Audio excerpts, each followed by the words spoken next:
"Get out of here, Dad. Far away." Julian's words echoed in my ears like a death sentence. He had just handed me a check for $15,000 after selling my $4 million ranch behind my back. My own son, the person I trusted most in this world, was kicking me out of my own home as if I were an intruder. But what he didn't know was that I had known about his plans for a week and had already taken steps that would leave him speechless. $15,000? I asked with a smile he mistook for resignation. "Is that all I'm worth to you after 40 years of building this place?" Julian shrugged with a coldness that pierced my heart. "Dad, you're getting too old to manage a ranch this big. I sold the property for $4 million. I invested the money in a business that will double our profits, and this is your share, so you can live comfortably somewhere else." He showed me some papers with a forged signature that was supposedly mine.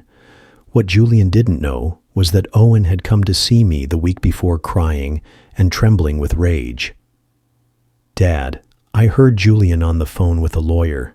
They're planning to forge your signature and sell the ranch. He said he already has a buyer and that you're too senile to notice." My younger son had risked his relationship with his brother to save me from this betrayal.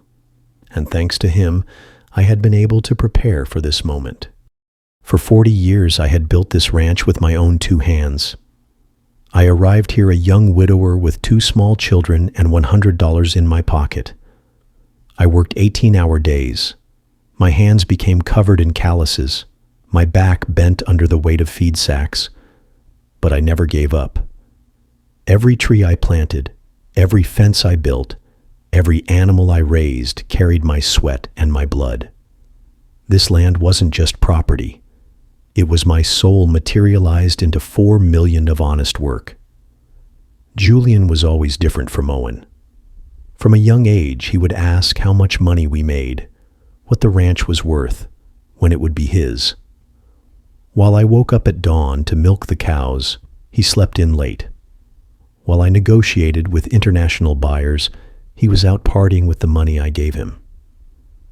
I paid for his college, his car, his wedding, his failed business ventures, always believing that one day he would appreciate my sacrifice.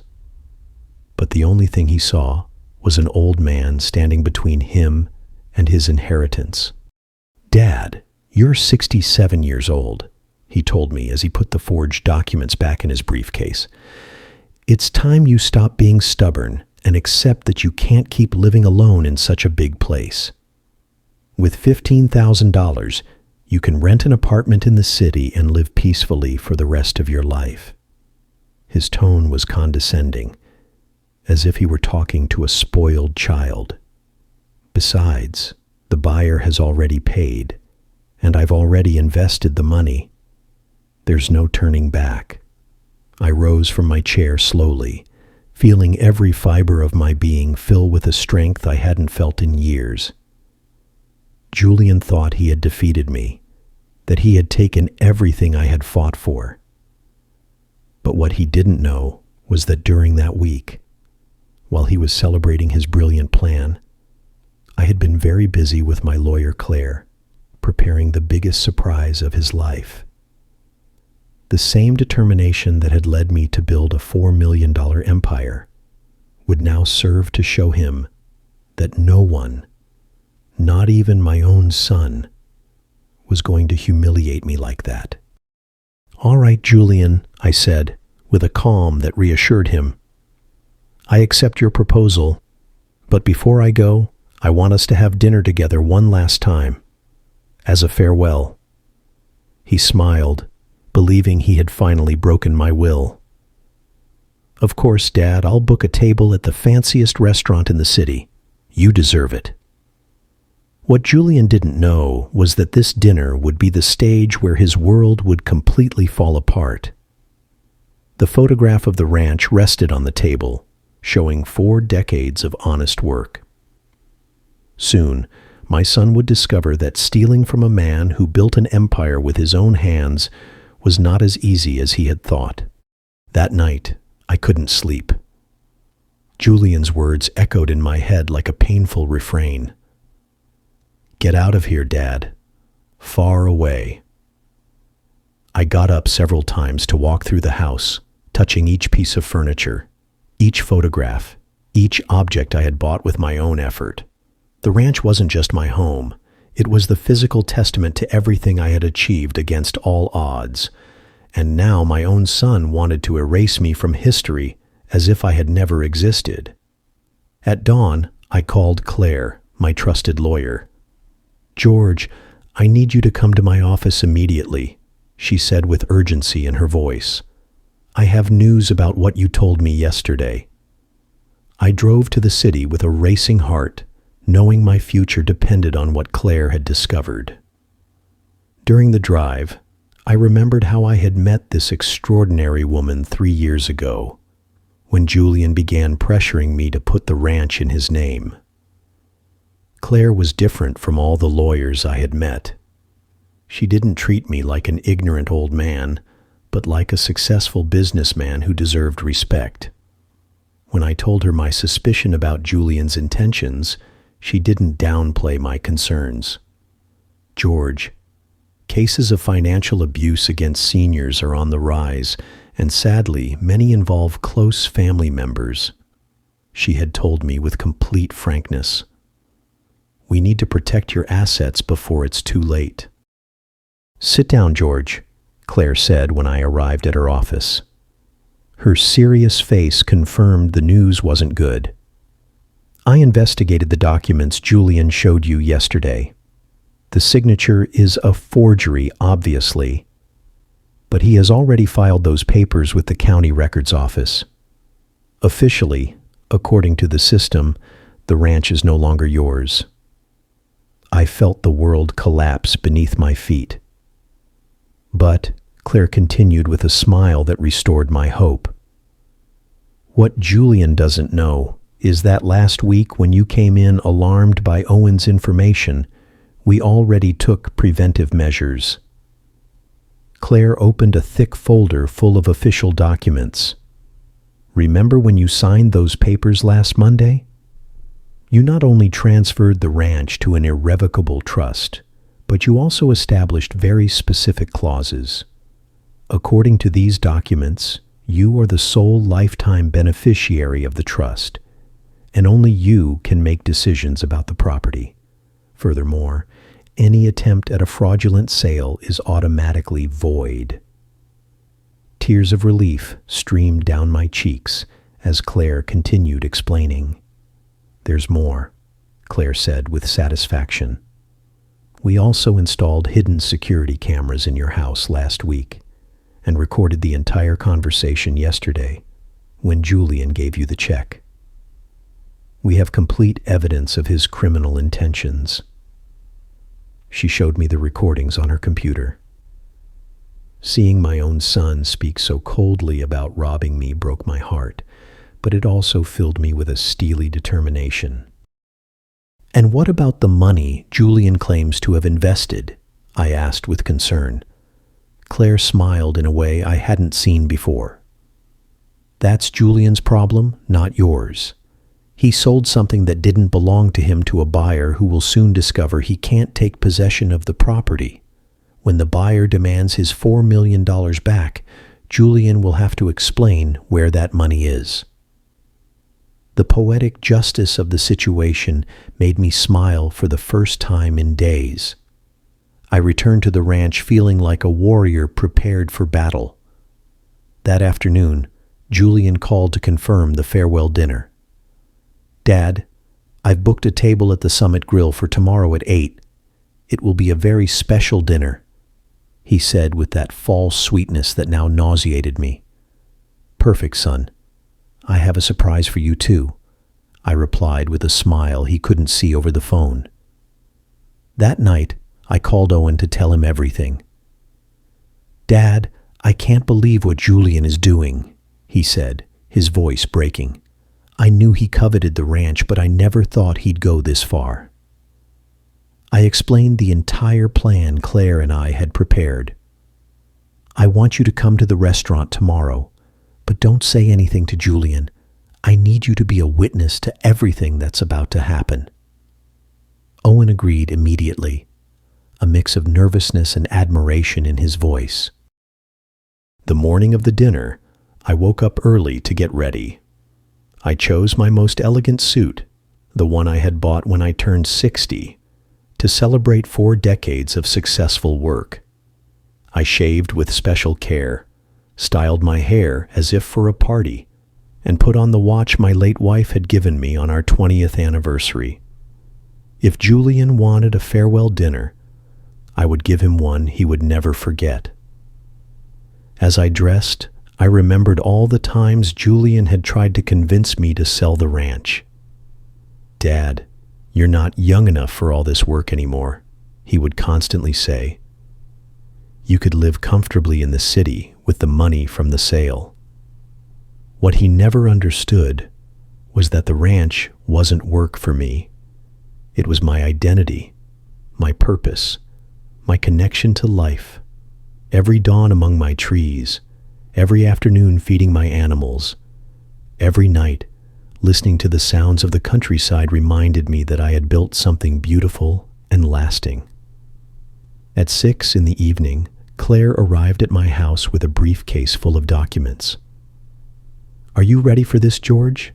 she asked as we reviewed the plan one last time. "More than ready," I replied with a confidence I hadn't felt in weeks.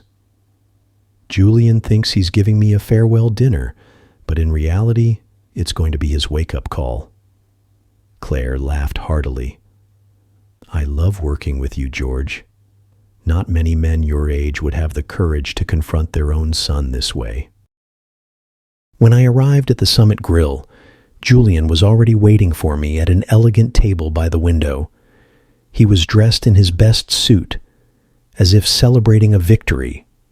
"Dad, you look great," he said as he helped me sit down. "I wanted this dinner to be special because I know it's going to be hard for you to adjust to your new life." The hypocrisy in his voice turned my stomach, but I maintained a serene smile. "Thank you for being so considerate, Julian," I said as I unfolded the napkin on my lap. "I also have something very special prepared for tonight." He smiled, believing I had finally accepted my defeat. What he didn't know was that in the next few minutes his world would crumble like a house of cards, and the man he had underestimated for so many years was about to show him what he was really made of. Julian ordered the most expensive bottle of wine on the menu, as if celebrating the greatest victory of his life. "Dad, I want to toast to your new chapter," he said as the waiter poured the golden liquid into our glasses. "I know it will be hard to adjust at first, but you'll see that living in the city will be much better for you." His smile was so fake it made me want to scream the truth at him right then and there, but I held back. The show was just beginning. "Of course, son," I replied, raising my glass with a serenity that calmed him, "to new beginnings." Julian toasted with me, unaware he was celebrating his own destruction. As I drank, I watched every detail of his face, wondering when exactly I had lost the sweet boy he once was, replaced by this cold, calculating man before me. "Dad, there's something else I need to tell you," Julian began after several sips of wine. His tone turned more serious, more businesslike. "The buyer of the ranch wants to take possession next week.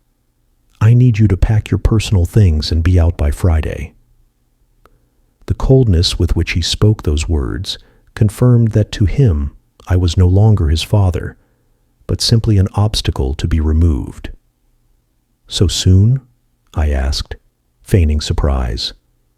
"I thought I'd have more time to say goodbye to everything." Julian sighed impatiently, as if my feelings were a minor inconvenience. "Dad, don't make this harder than it already is. I've already found a perfect apartment for you downtown. It's furnished, has 24-hour security, and is close to the hospital, in case you need medical attention." The way he talked about my future as if I were an invalid old man filled me with an indignation I had to hide. As Julian continued to describe my new life, I saw Owen enter the restaurant out of the corner of my eye and sit discreetly at a table in the back. My younger son looked nervous, but determined. We had agreed he would arrive half an hour after the dinner, began to witness everything that was about to unfold. Seeing his worried face reminded me why I was doing this. I wasn't just defending my property. I was also protecting my good son from his brother's manipulations. "Julian, there's something I don't understand," I said when he finished speaking. "If the ranch was worth $4 million and you sold it for that price, where is the rest of the money? You only gave me $15,000. Julian took another sip of wine before answering as if needing liquid courage for what he was about to say.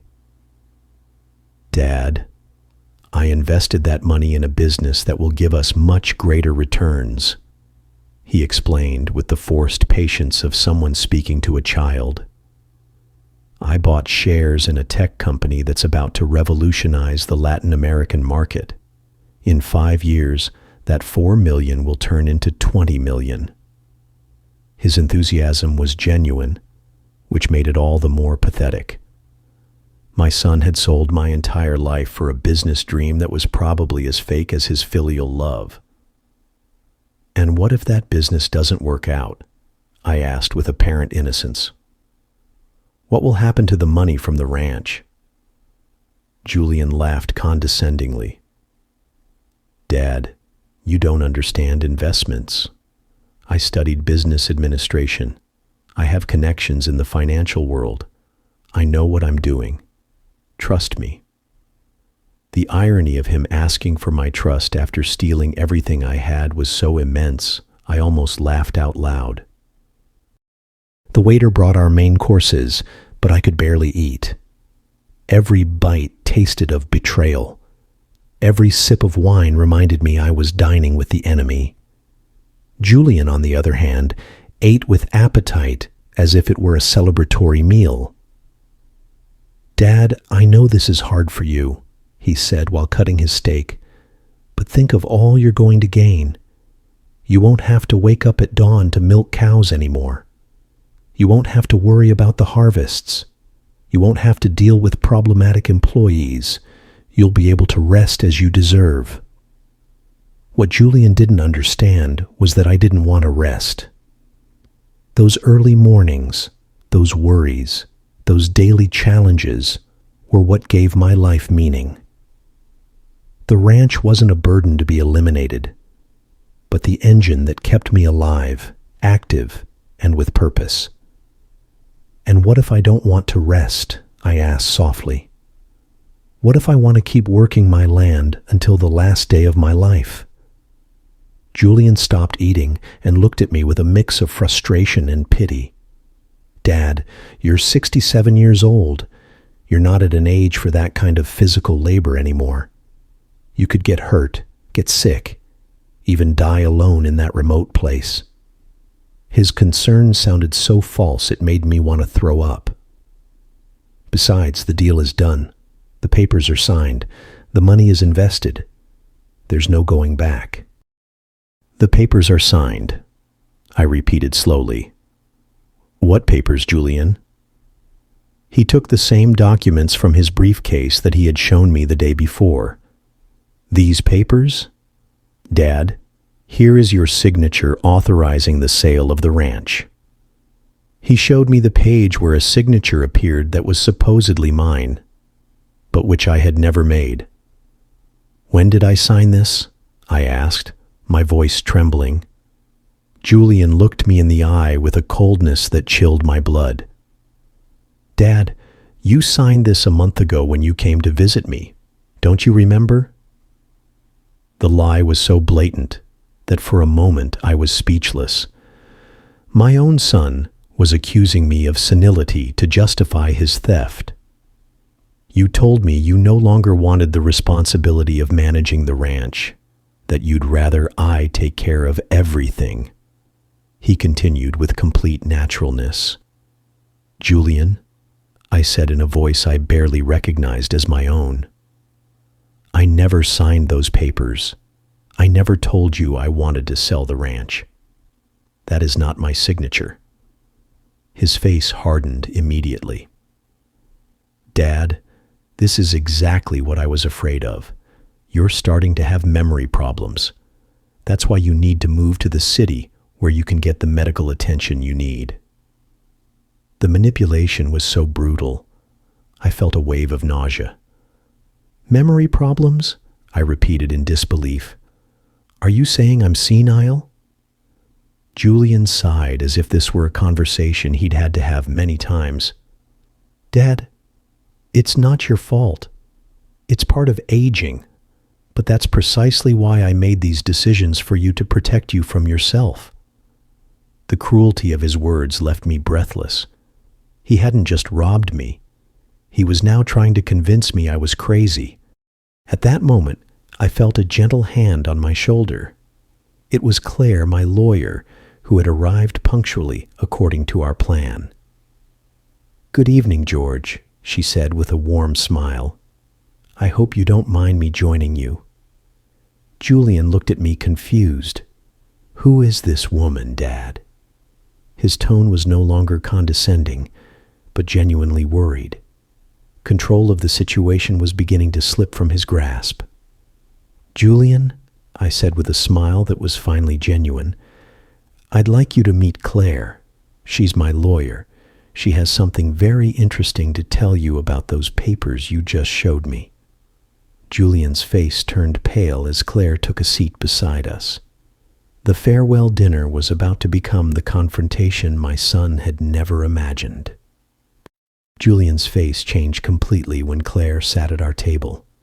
His arrogant confidence morphed into visible nervousness, like a child caught in the middle of some mischief.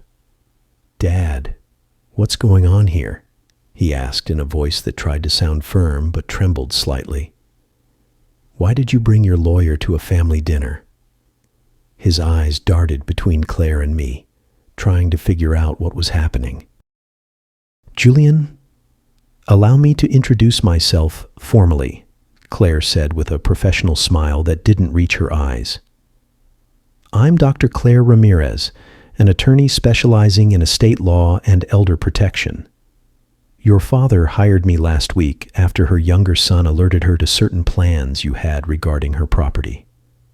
The way she pronounced the word plans made Julian turn even paler. I don't know what you're talking about, Julian muttered. His voice lacked the conviction he had shown minutes earlier. Dad simply authorized me to sell the ranch because he can no longer manage it alone. Everything is perfectly legal.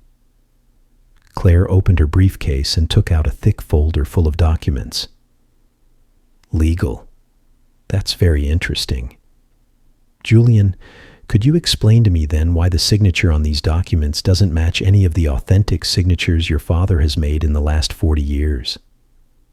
Julian took the papers Claire handed him, and I could see his hands shaking as he examined them. This must be a mistake, he stammered. Dad signed these documents voluntarily. I was there when he did it. Claire pulled another document from her folder. Are you referring to this occasion? She asked, showing him a photograph I hadn't seen before. The image clearly showed Julian sitting alone in his office, signing the papers himself. Where did you get that photo? Julian asked in a whisper. His face had lost all its color, and beads of sweat were starting to form on his forehead. Julian, did you really think you could commit document fraud without leaving a trace? Claire replied with a calm that brutally contrasted with my son's growing panic. We have security cameras in the building where you have your office. We also have recordings of the phone calls where you discuss this plan with your accomplice. What accomplice? I asked, genuinely surprised.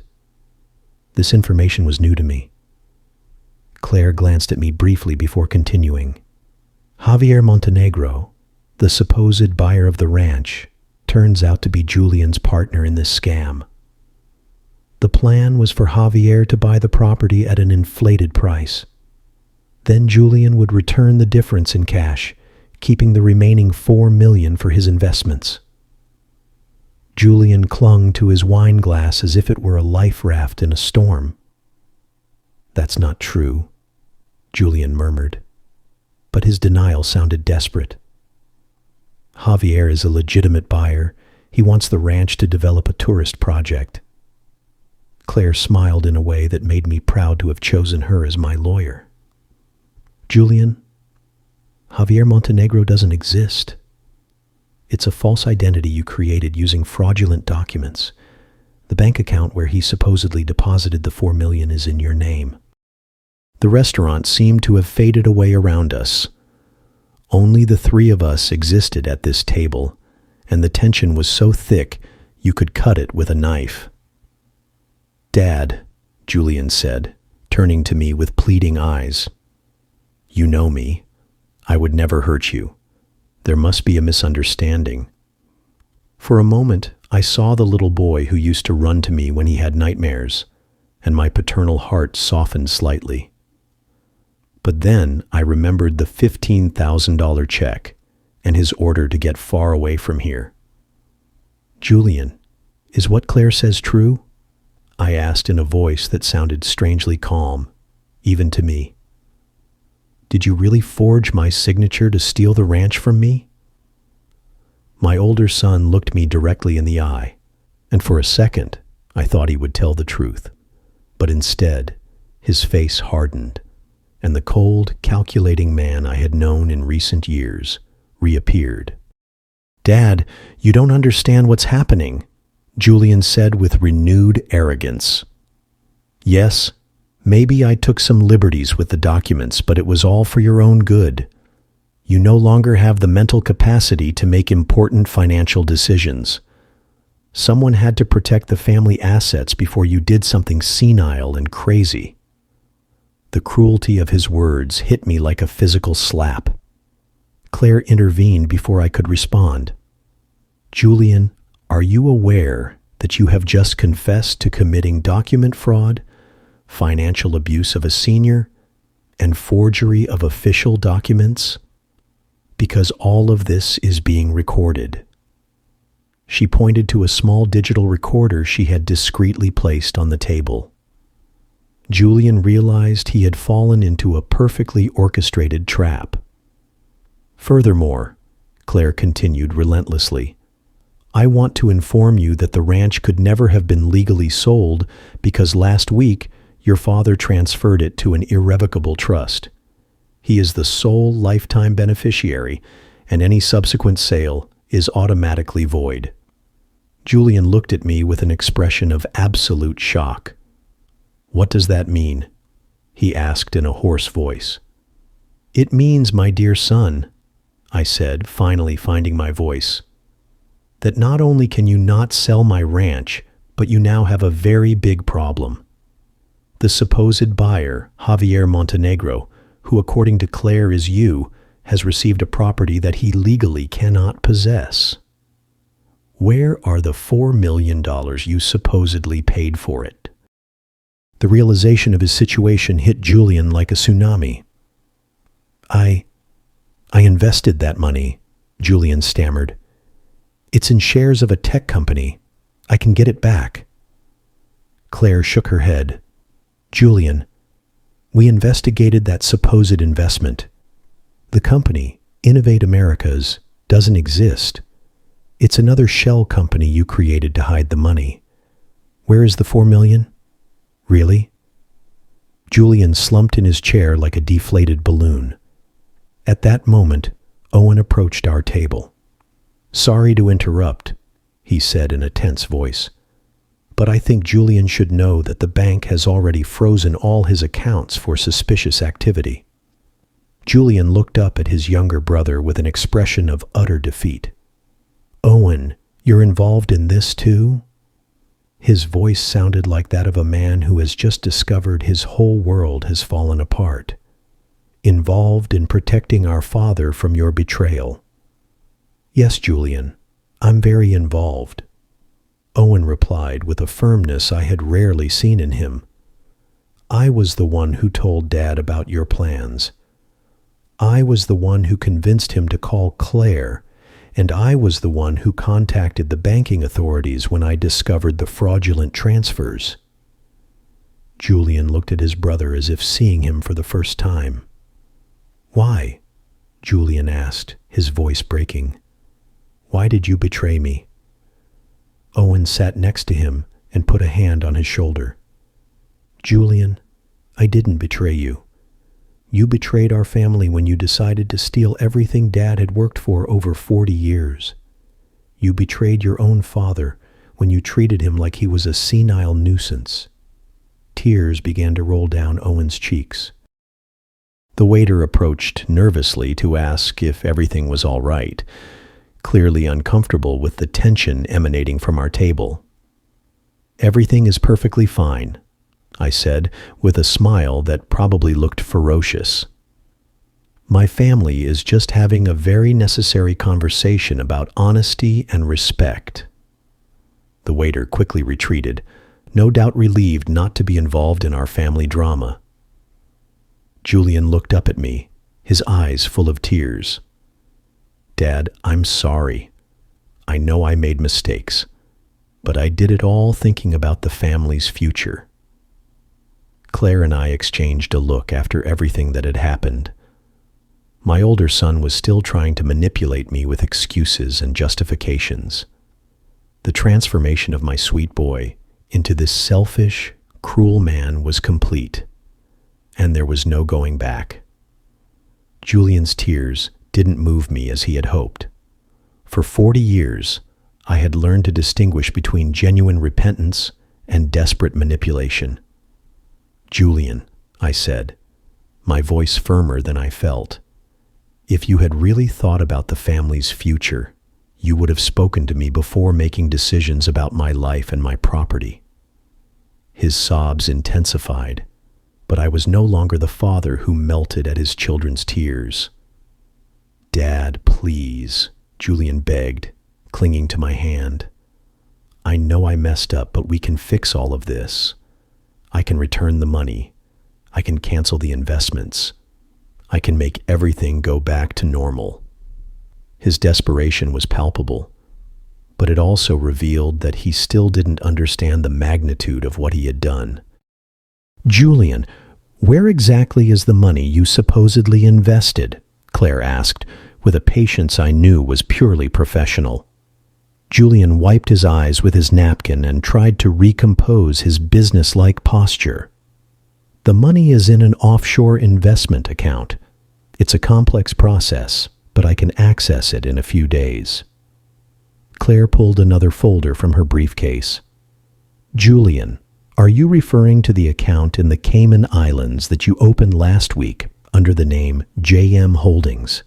Because that account is also being investigated for money laundering. Julian's face fell completely. How is it possible you know all this? Julian muttered, more to himself than to us. Julian, when you decide to steal $4 million from your own father, you automatically trigger multiple banking alert systems, Claire explained with a professional coolness that impressed me. International transfers of that magnitude without legitimate business justification are always investigated by financial authorities. Owen took Julian's hand with genuine sadness. Brother, how did we get to this point? When did you decide that money was more important than our father? Julian looked up at Owen with a mix of resentment and desperation. You don't understand, Owen. You were always the favorite son, the one who never had to worry about money. I'm the oldest. I should have inherited the ranch automatically. The favorite son? I repeated in disbelief. Julian, I treated you both exactly the same. I gave you the same opportunities, the same education, the same love. Julian let out a bitter laugh that sent a shiver down my spine. The same love, Dad. Owen always got to do what he wanted. He went off to study art, married whoever he wanted, never had to prove anything. I had to study business because you said someone had to understand business to help you with the ranch. The revelation hit me like a lightning bolt. For all these years, Julian had harbored a resentment I had never perceived. Julian, I never forced you to study business. You told me you wanted to do it because you were interested in business. Julian shook his head violently. I wanted to study music, Dad. I wanted to be a composer. But you needed someone who understood numbers and contracts, so I sacrificed my dreams for the family. The silence that followed his confession was deafening. Owen looked at me in surprise, clearly unaware of this version of the story. Claire watched everything with professional interest, probably accustomed to family conflicts revealing deep wounds during these types of confrontations. Julian, I finally said, if you felt forced to study something you didn't want, why did you never tell me? What for? Julian responded bitterly. The ranch was always your number one priority. Your plants, your animals, your crops, we were secondary. Owen understood that and went to live his own life. I stayed waiting for the moment you would finally acknowledge my sacrifice. His words hurt me more than I wanted to admit, because there was some truth to them. Julian, it's true. The ranch was very important to me, I admitted honestly. It was my way of securing a future for both of you, but that doesn't justify you stealing everything I worked for over 40 years. Julian covered his face with his hands. I didn't want to steal from you, Dad. I wanted you to finally see me as your partner, as your rightful heir. I wanted to prove that I could multiply the value of the ranch through smart investments. Claire intervened gently. Julian, do you understand there are legal ways to express those aspirations? You could have proposed a business plan to your father. You could have asked to be included as a partner in the ranch's operation. You could have suggested investing part of the profits in other projects. Julian looked up with an expression that mixed desperation and frustration. I tried, Julian said, his voice breaking. For years, I proposed ideas to expand the business, to modernize operations, to diversify investments. But Dad always told me the ranch was fine as it was, that it didn't need changes. I realized Julian was right about this. I had been very conservative with my decisions, perhaps too resistant to change. But that didn't give you the right to make unilateral decisions about my property, I said firmly. If you wanted changes, you should have insisted more. You should have found ways to convince me, not to deceive me. Julian nodded slowly, as if he were finally understanding the gravity of his actions. I know, Dad. I know, and I hate myself for it. But when I saw the investment opportunity in Innovate, I thought I could prove my worth without having to ask your permission. Julian, Owen intervened gently, Innovate doesn't exist. Claire already explained that. What did you really invest the money in? Julian was silent for several minutes, clearly debating internally whether to tell the truth or continue lying. Finally, he sighed deeply. I invested it in cryptocurrency, he admitted in a barely audible voice. I thought I could triple the money in a few months and give Dad back his ranch, plus a spectacular profit. The confession landed on the table like a bomb. Cryptocurrency? I repeated in disbelief. Julian, you gambled $4 million of my money on cryptocurrency without my knowledge. Claire leaned forward with professional interest. Julian, could you be more specific? What kind of cryptocurrencies? Through what platform? Julian looked like a man who had just admitted to his own financial suicide. I invested in several new cryptocurrencies that promised extraordinary returns. Julian mumbled. Luna coin, Galaxy token, a few others whose names I can't remember. The investment advisor assured me they were unique opportunities. Claire and Owen exchanged a horrified look. Julian, Owen said, his voice trembling. Those are classic crypto scams. How much money is left? Julian completely slumped in his chair. According to my last statement, there's about $300,000 left. The rest was lost when several of the coins collapsed last week. The silence that followed was absolute. 4 million reduced to 300,000 in a matter of days. The magnitude of the loss was so great that my brain refused to fully process it. $300,000? I repeated slowly. Julian, you lost $3,700,000 in 1 week. Julian nodded without looking up, like a child who has just broken the most valuable vase in the house. I thought it was a temporary market correction. The advisor told me all investments have initial volatility. Claire closed her eyes for a moment, probably calculating the legal implications of this revelation. Julian, do you have the documents for these investments, contracts, receipts, communications with this supposed advisor? Claire asked with an urgency she hadn't shown before. Julian rummaged through his briefcase and pulled out several wrinkled papers. Here are some documents, but most of the transactions were digital. Claire examined the papers quickly, her expression growing increasingly somber. Julian, these are not legitimate investment documents, Claire said after reviewing everything. These are forms from a cryptocurrency pyramid scheme. Not only did you lose your father's money, but you were the victim of massive fraud. Julian looked up with a spark of hope. Does that mean I can get the money back? Claire shook her head sadly. It means the scammers have already disappeared with the money, and the chances of recovery are practically nil. The reality of the situation finally settled over all of us. Julian had not only betrayed my trust and stolen my property, but he had irreversibly lost a fortune that represented 4 decades of work. The poetic justice was brutal.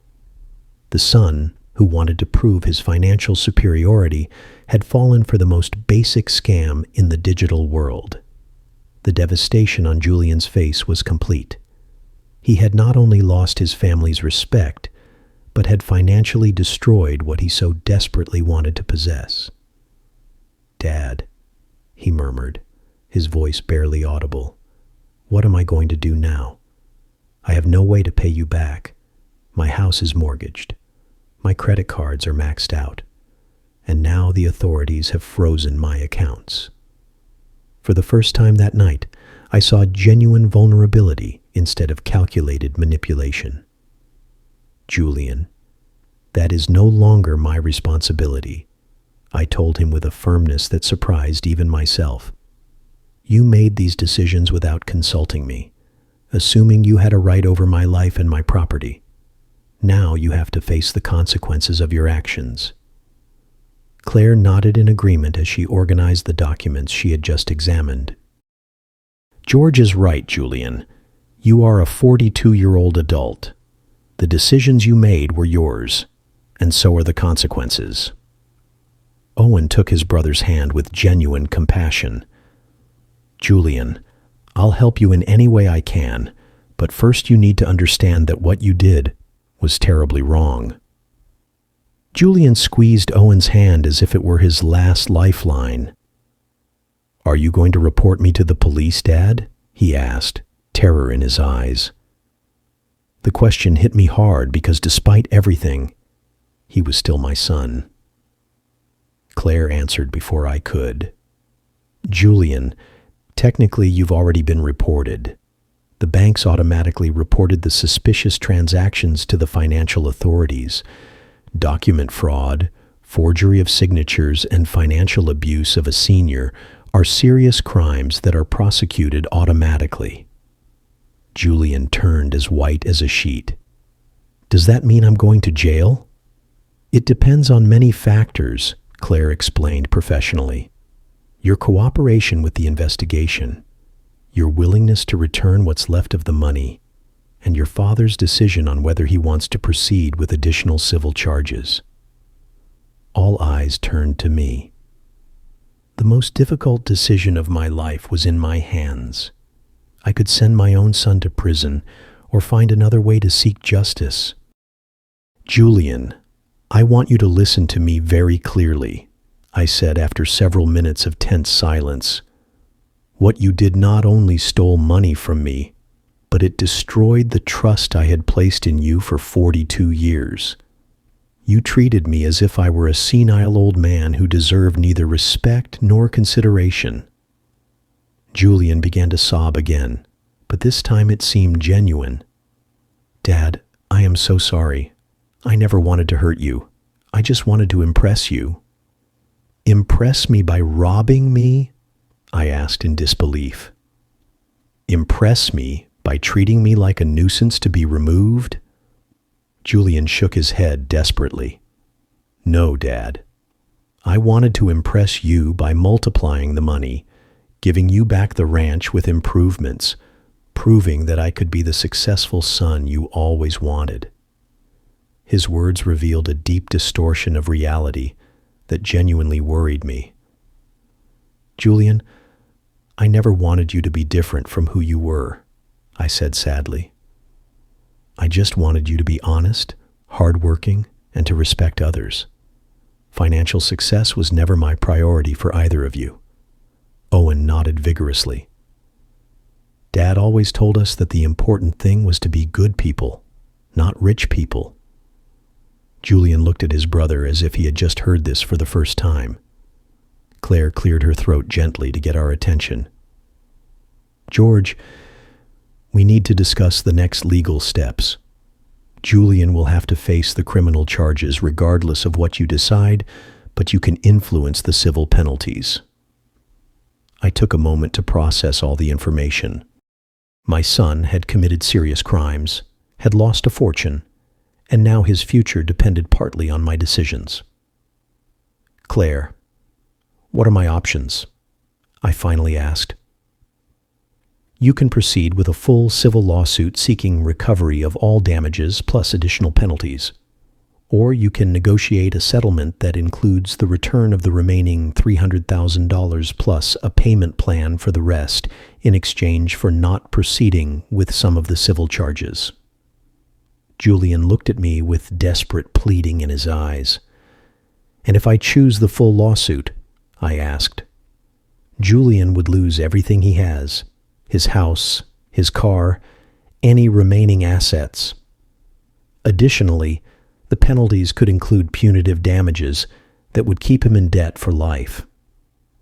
The severity of the options struck me. Part of me wanted Julian to pay completely for what he had done, but another part remembered the little boy he once was. Dad, please, Julian begged, tears streaming down his cheeks. I know I don't deserve your forgiveness, but I promise I will do everything I can to make it up to you. I will work day and night. I will sell everything I have. I will find ways to pay back every dollar I lost. His promises sounded sincere, but I had learned to distrust easy words. Julian, how can I trust your promises after what you've done? I asked him directly. How do I know this isn't another manipulation to avoid the consequences of your actions? Julian wiped his eyes and looked at me with a seriousness I hadn't seen in years. Because I now understand that I lost the most important thing I had, your respect and your trust. Money can be recovered, but that may be never. Owen intervened gently. Dad, can I suggest something? I nodded, valuing his perspective. What if we give Julian a chance to prove he's serious, but with very strict conditions? Claire raised her eyebrows with professional interest.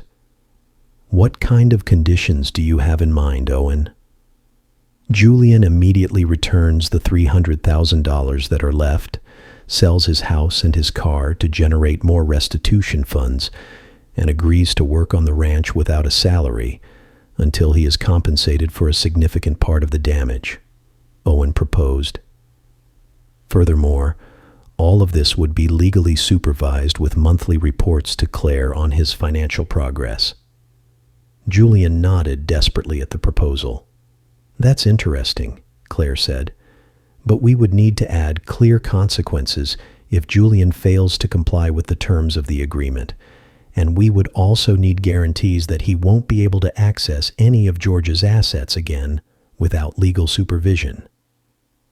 Julian seemed willing to accept any condition that would save him from complete ruin. "And what about the family relationship?"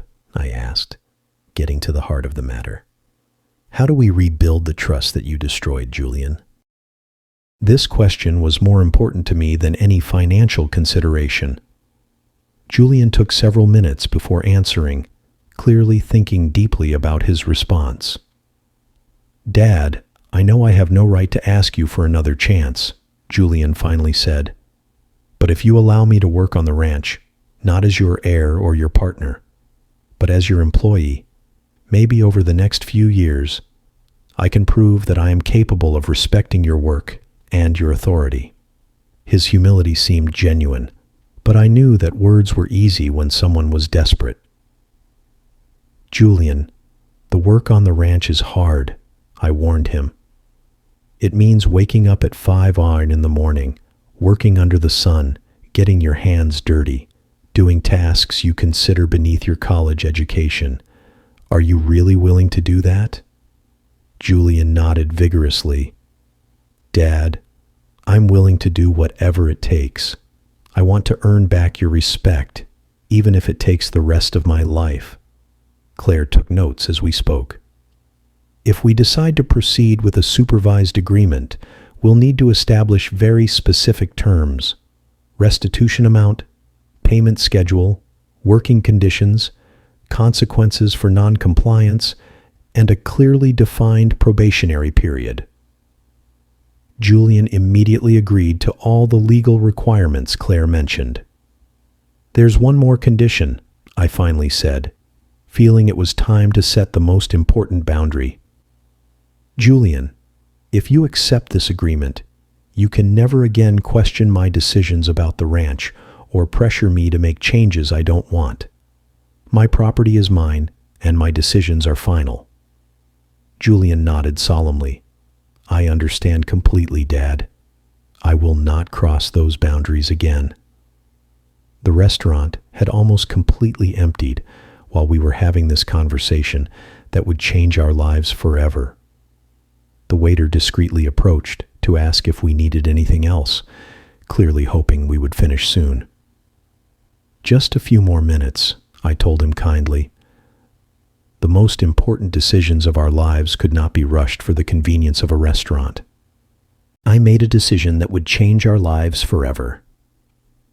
"Julian, I am going to give you one chance to redeem yourself, but it will be on my terms and with complete legal supervision," I announced with a firmness that resonated across the table.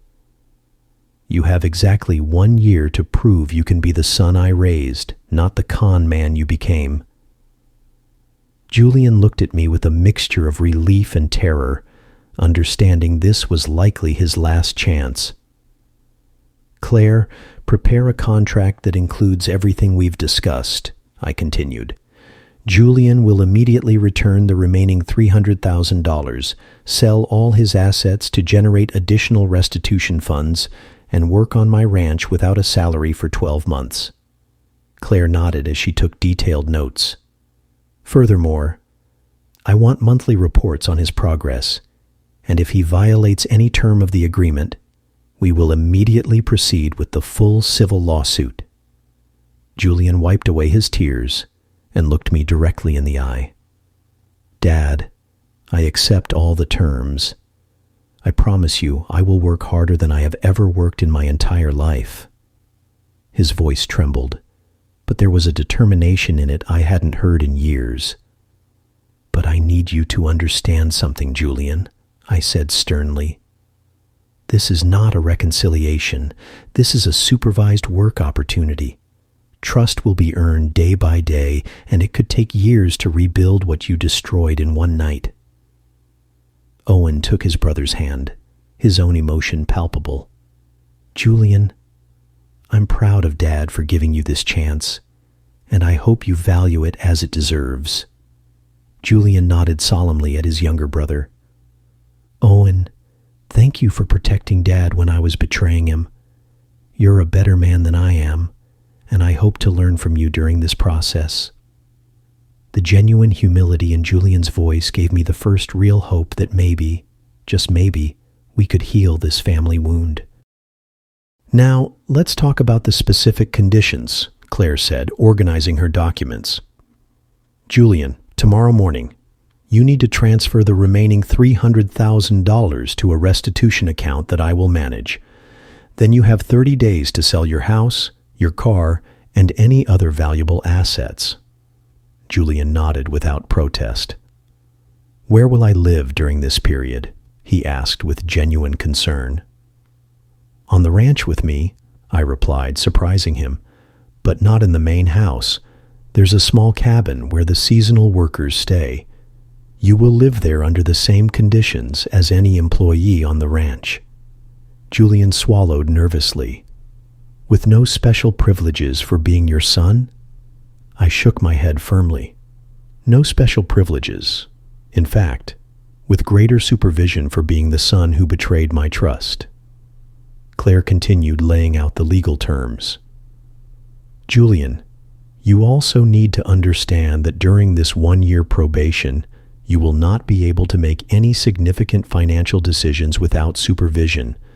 No investments, no loans, no new bank accounts. Julian accepted every restriction without protest. I understand. I need to prove I can handle basic responsibilities before being trusted with important decisions.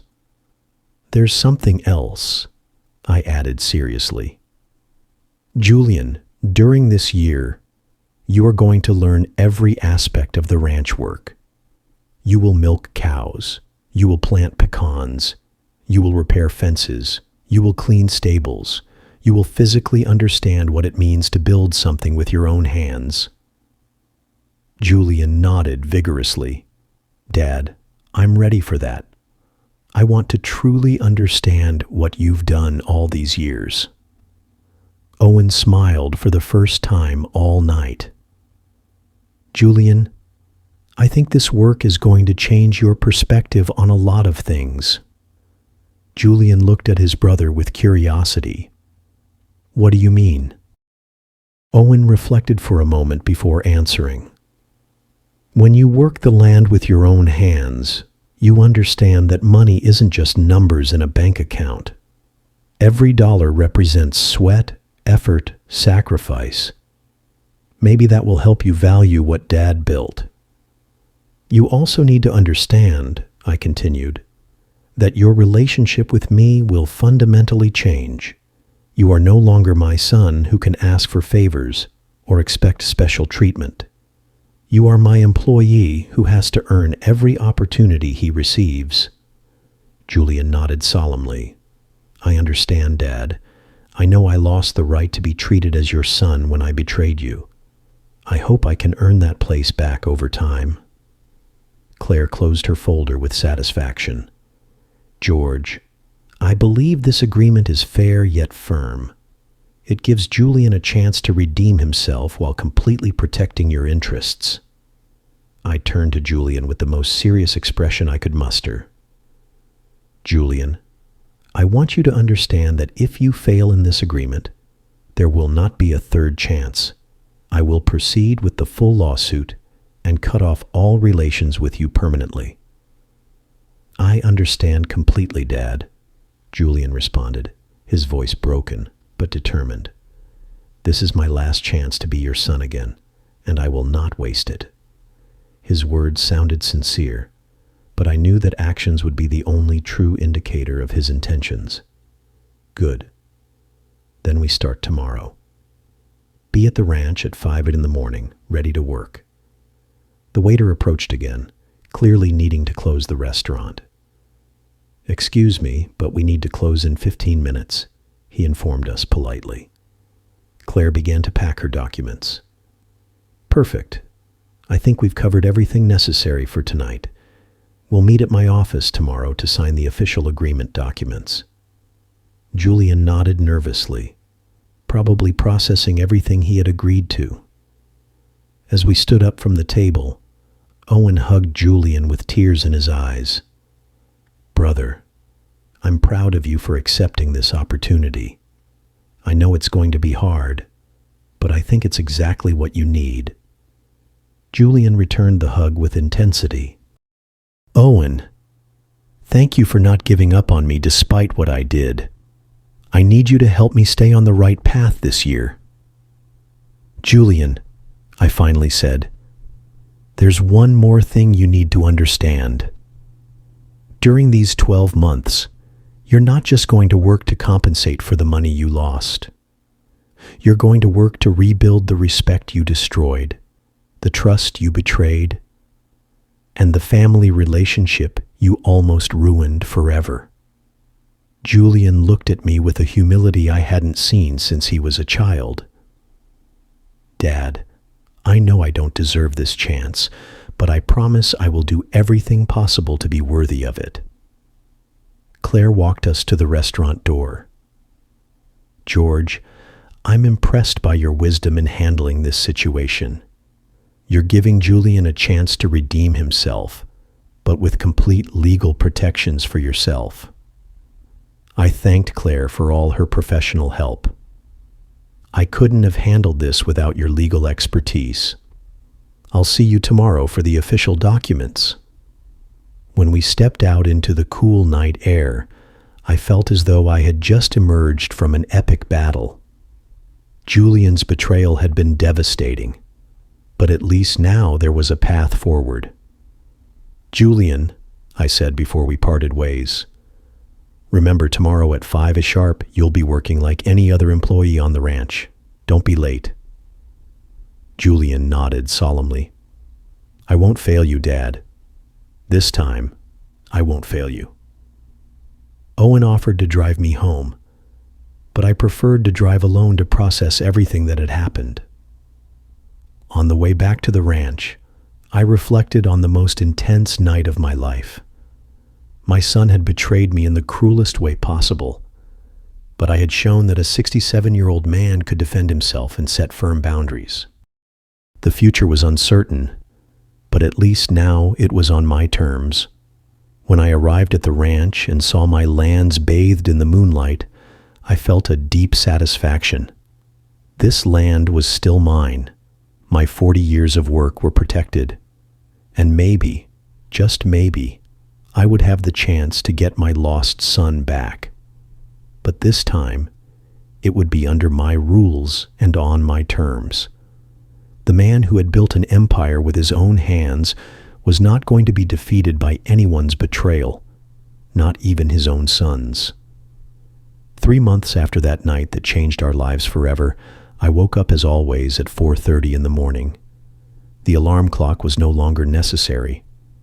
My body had developed an internal clock after 4 decades of early mornings on the ranch. As I dressed, I heard footsteps in the yard outside. Julian was already awake, preparing for another day of work that would start promptly at 5. The first few days had been brutal for him. His hands, accustomed to holding documents and calculators, were covered in blisters after the first week of physical labor. His back, which had never carried more than a briefcase, ached from lifting sacks of feed and heavy tools. But to my surprise, Julian never complained once. Every morning, he showed up on time, ready to learn and work. "Good morning, Dad." Julian greeted me when I stepped out of the main house. His appearance had changed drastically in these 3 months.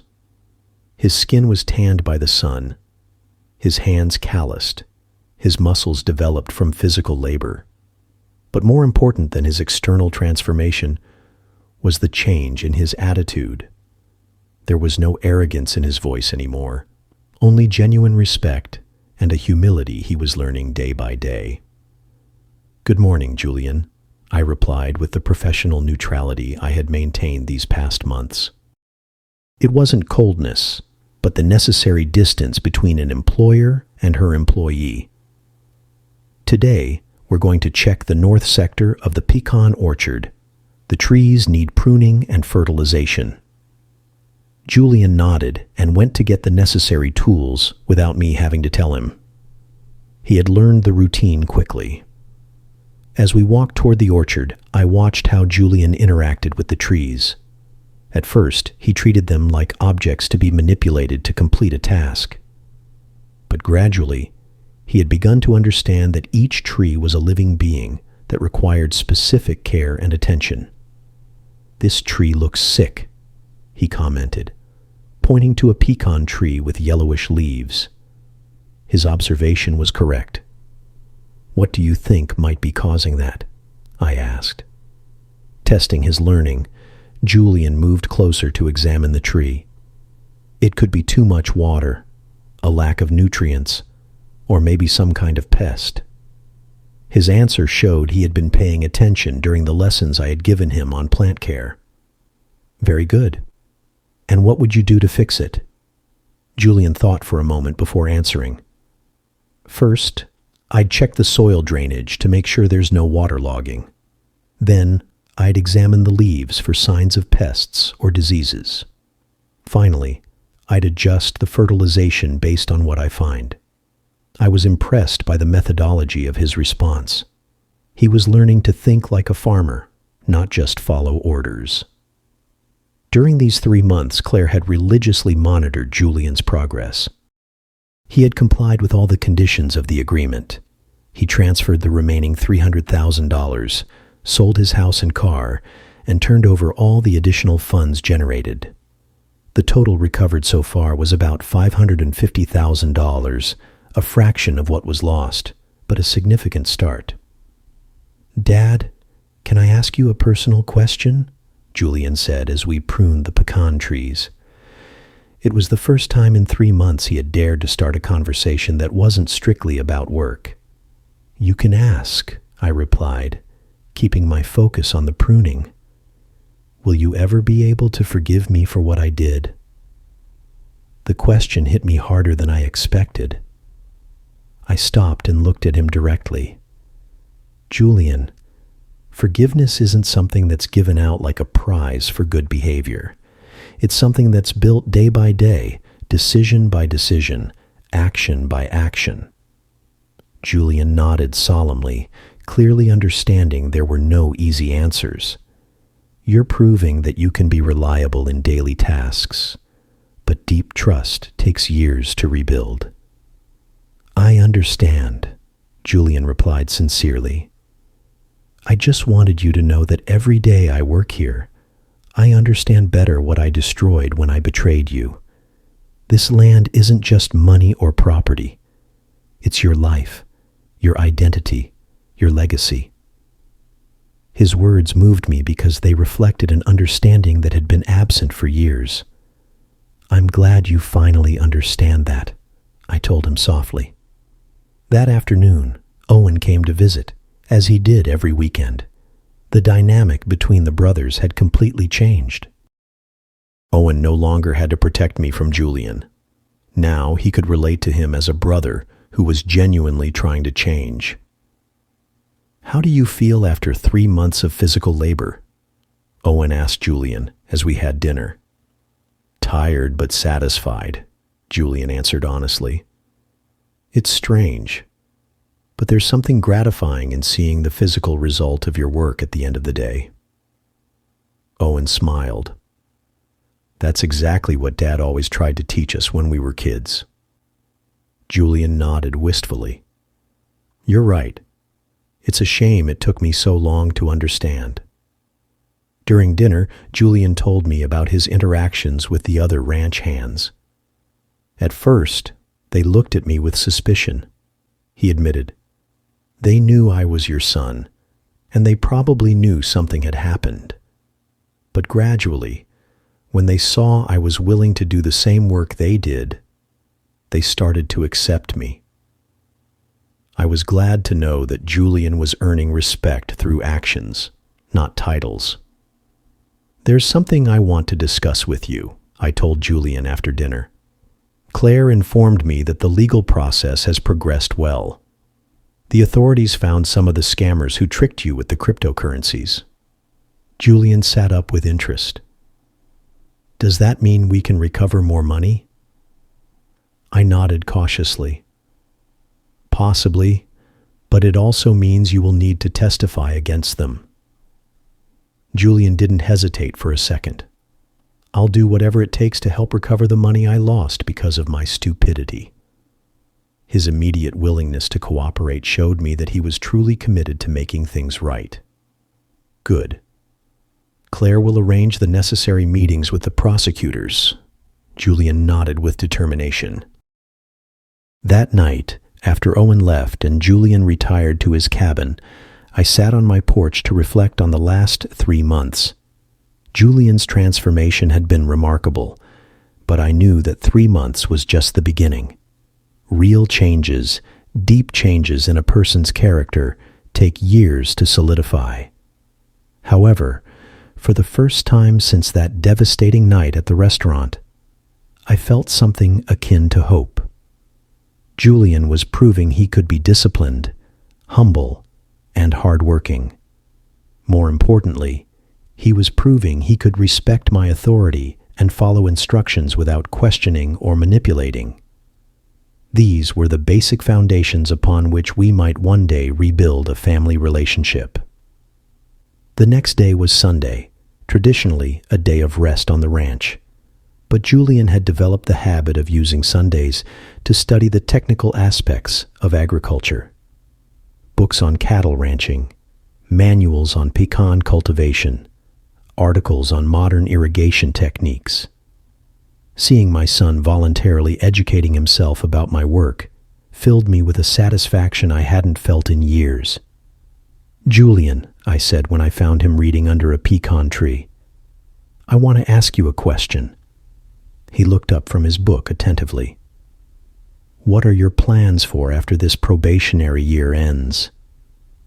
Julian closed the book and looked at me seriously. "Dad, if you'll let me, I would like to continue working on the ranch, not as your privileged son, but as an employee who has earned his place." His answer surprised me. "You don't miss your old life, your office, your suits, your business meetings?" Julian shook his head firmly. "That life was built on empty ambitions and irresponsible decisions. This life, though simpler, feels more real, more honest." His words reflected a maturity I had never seen in him before. "Julian, there are still 9 months left in your probationary period," I reminded him. "A lot can change in that time." Julian nodded understandingly. "I know, Dad, but I want you to know that with each passing day, I'm more convinced that this is the right path for me." The sincerity in his voice made me feel that maybe, just maybe, I had gotten back the son I thought I had lost forever. That afternoon, as I watched Julian repair a fence under the evening sun, I felt a complex mix of emotions. Pride for the transformation I was witnessing, caution for the wounds that were still healing, and hope for the future we might build together. Justice had been served, but more importantly, the possibility of redemption was manifesting itself day by day in my son's honest work. A year after that dinner that changed our lives forever, I woke in the early morning with a different feeling in my chest. Today marked the exact end of Julian's probationary period, and for the first time in 12 months, I felt genuinely optimistic about our family's future. The familiar sound of footsteps in the yard confirmed that Julian was already awake, preparing for another day of work that had completely transformed his character.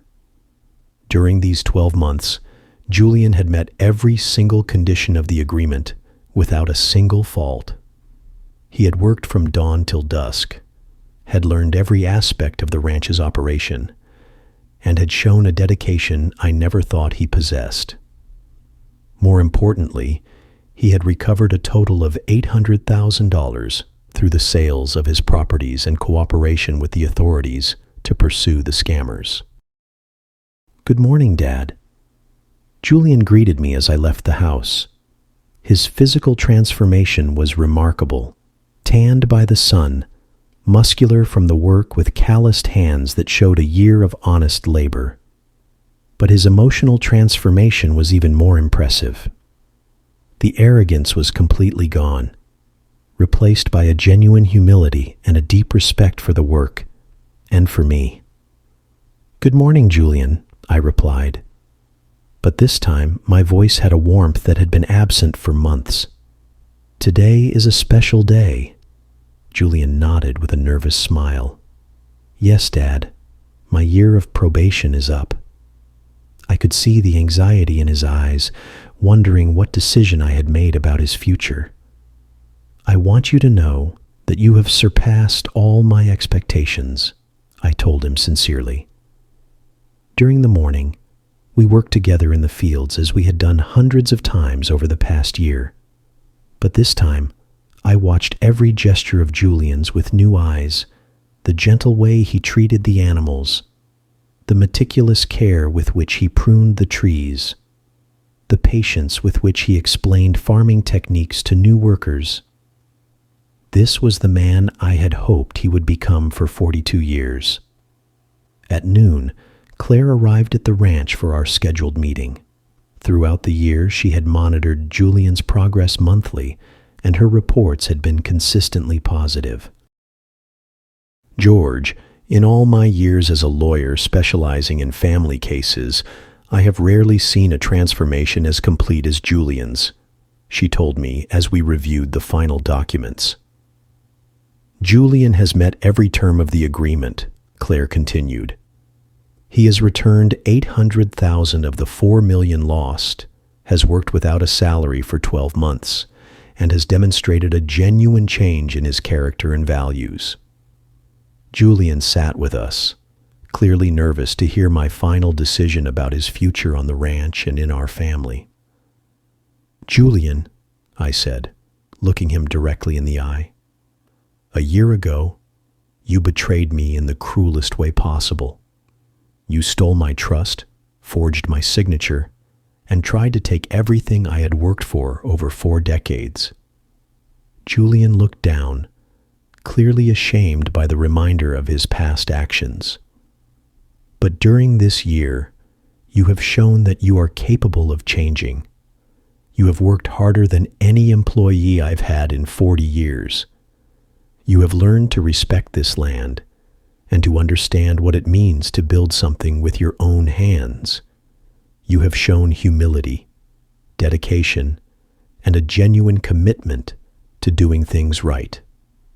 The emotion in Julian's voice was visible as he listened to my words. "Therefore," I continued, "I have decided to offer you a permanent position on the ranch, not as my automatic heir, but as my junior partner, with a fair salary and the opportunity to participate in operational decisions." Julian looked at me in disbelief, tears streaming down his cheeks. "Really, Dad? You trust me enough for that?" "Julian, complete trust will take years to rebuild," I explained honestly, "but you have shown that you deserve a chance to continue proving yourself. However, there are conditions." Claire pulled out a new contract we had prepared. "You will continue under legal supervision for the next 3 years, and any significant financial decision requires my explicit approval." Julian immediately accepted all the conditions without even reading them. "Dad, just the fact that you're letting me stay is more than I deserve." His tears of gratitude moved me deeply. "Julian, we all deserve second chances when we are willing to work for them." I extended my hand, and when he took it, I felt I was finally getting my son back. That afternoon, we called Owen to share the news. His joy was immediate and genuine. "Julian, I'm so proud of you. You've shown that you can change when you really commit to it." The three of us hugged for the first time in over a year, and for the first time since that terrible night, our family felt whole again. During dinner, Julian asked me a question I had been expecting. "Dad, will you ever be able to completely forgive me for what I did?" I reflected carefully before answering. "Julian, forgiveness isn't a single event. It's a process. Every day you prove that you've changed.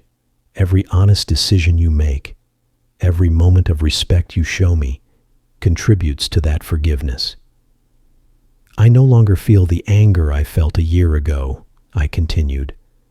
"I no longer feel the betrayal like an open wound. What I feel now is hope. Hope that you have truly found your way. Hope that we can build a new and better relationship on the foundation of mutual respect." Julian nodded with tears in his eyes, clearly moved by my words. That night, as I prepared for bed, I reflected on the most challenging year of my life. My son had betrayed me in the most brutal way possible, but he had also given me the opportunity to demonstrate my own strength.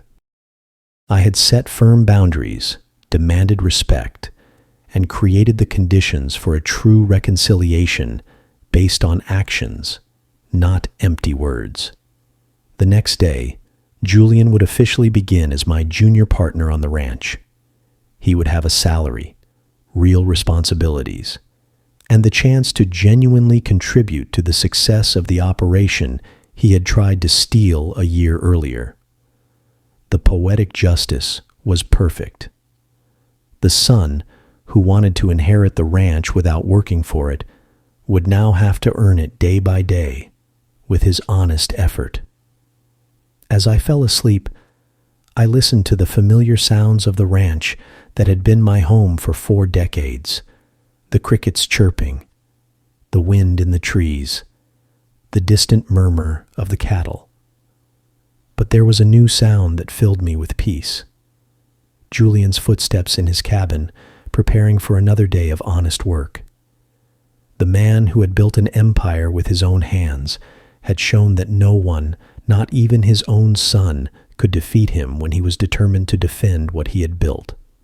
But more importantly, he had shown that paternal love, combined with firm limits and clear consequences, could create the conditions for genuine redemption. Julian had lost $4 million of my money, but he had found something much more valuable. He had found his soul, his purpose, and his way back home. And I had recovered not only my assets, but the hope that my family could heal and grow stronger than before. Sometimes, the most painful betrayals become the most powerful opportunities for growth, forgiveness, and genuine transformation. The ranch that had been the scene of the greatest betrayal of my life would now be the witness to the most beautiful redemption I could imagine. And for the first time in a year, I fell asleep with a smile on my face, knowing the future was full of new and hopeful possibilities.